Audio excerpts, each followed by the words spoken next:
ये कैसी ज़िंदगी है जहाँ जीने का ही मन नहीं करता, दम घुटता है, हर पल ऐसा लगता है कि कुछ कर लूँ, अपने साथ कुछ कर लूँ। जीने का ही मन नहीं करता। कहने के लिए सभी रिश्ते हैं, लेकिन किसी के साथ अच्छा ही नहीं लगता। मुझे पता है कि मैं परेशान हूँ, अकेले अपने आप को इतना आइसोलेट फ़ील करता हूँ कि किसी से बात तक करने का मन नहीं करता, क्योंकि मुझे पता है कि कोई मुझे नहीं समझेगा, कोई मेरी इस हालात को नहीं समझेगा। हर किसी को लगेगा कि मैं पागल हूँ या फिर मैं जानबूझ के अपनी सिचुएशन से भाग रहा हूँ। कितना मैंने सोचा कि काश कोई ऐसा शख्स मुझे मिल जाए जो मुझे समझे।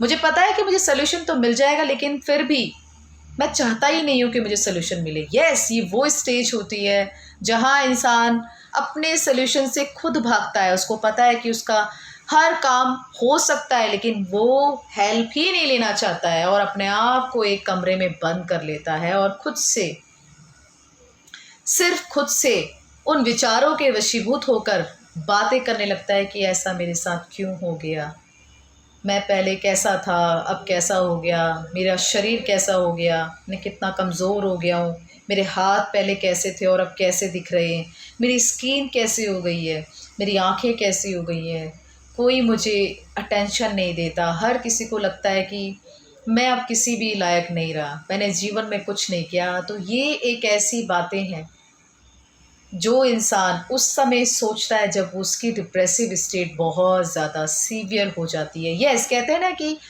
इनिशियल स्टेज में अगर हम डॉक्टर के पास चले जाएं तो हमें सोल्यूशन मिलता है और डॉक्टर कहता है कि आप सही समय पर आ गए, इसीलिए आप बच गए।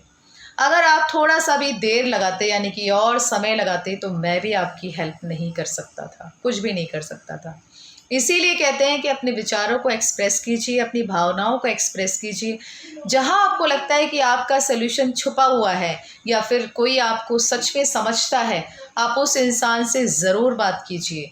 जब तक आप बात नहीं करेंगे, अपने आप को एक्सप्रेस नहीं करेंगे, कोई भी आपकी हेल्प नहीं करेगा। भगवान भी खुद ऊपर से धरती पर नहीं टपक जाते हैं। यस, वो सीधा नहीं आते हैं, वो किसी ना किसी मार्गदर्शन के द्वारा आप तक पहुंचने की कोशिश करते हैं और उस पर्सन को आपकी दुनिया में लेके आते हैं कि जिसे आप समझें कि ये तेरा कुछ कर सकता है, तेरा भला कर सकता है। तो ज़रूरी हो जाता है कि आपको उन साइन और सिम्टम्स को समझना होगा कि कौन आपके लिए क्या सोच रखता है और किस तरीके से वो आपकी हेल्प करने में सक्षम हो सकता है।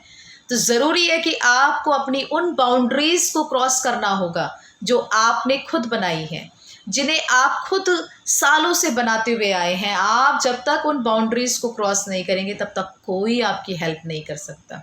तो इसीलिए प्लीज़ अपने उन बाउंड्रीज़ पर काम करिए जो आपको और कमज़ोर करती हैं और आपको तोड़ती हैं और आपको यहाँ तक इतना मजबूर कर देती हैं कि आप अपनी बातों को किसी से डिस्कस नहीं करते हैं, किसी से शेयर नहीं करते हैं। कहते हैं कि पहले वाला टाइम बड़ा अच्छा हुआ करता था, जहाँ हर जगह हर घर पे चहल पहल हुआ करती थी। बच्चों की चहल पहल के अलावा समाज की भी चहल पहल होती थी। समाज मतलब कि वो सोशल गैदरिंग जो हमारे आसपास रहते थे, वो हमारे पड़ोसी, जहाँ पर हम कभी भी बेझिझक खटखटा के चले जाते थे और एक कप चाय तो ज़रूर पी कर आते थे। तो उसी हलचल के साथ आपको अपने दायरों को क्रॉस करना होगा, बात करनी होगी। कोई बात नहीं, आप किसी के घर जाकर देखिए।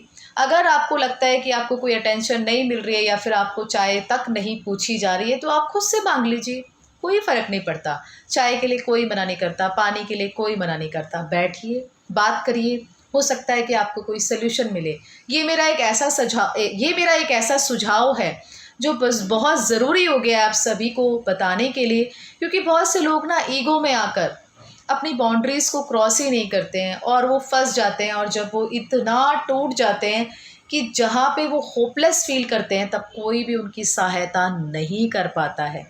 तो प्लीज़ अपनी बाउंड्रीज से बाहर निकलिए, उन दायरों को तोड़िए, ब्रेक कीजिए, उन विचारों को तोड़िए, ब्रेक कीजिए, उन बिलीफ सिस्टम को ब्रेक कीजिए जो आपने खुद से बनाए हैं।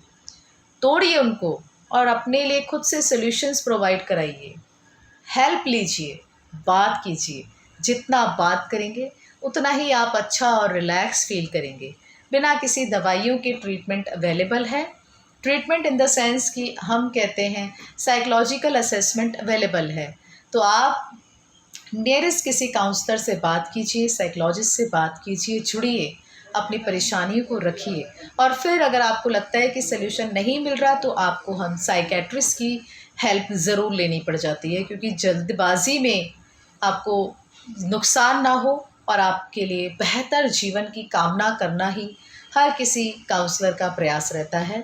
तो प्लीज़ अपनी बाउंड्रीज़ को आपने क्रॉस करना है, बाहर निकलना है और ये सोचकर नहीं बैठना कि आपके लिए कोई भी अपने आप ही टपक जाएगा और आपके लिए जादू की तरह काम हो जाएगा। क्योंकि फ़िल्मी दुनिया जीवन नहीं है। फ़िल्मी दुनिया वाला जो जीवन है ना, वो सेलिब्रिटीज़ तक ही सीमित है।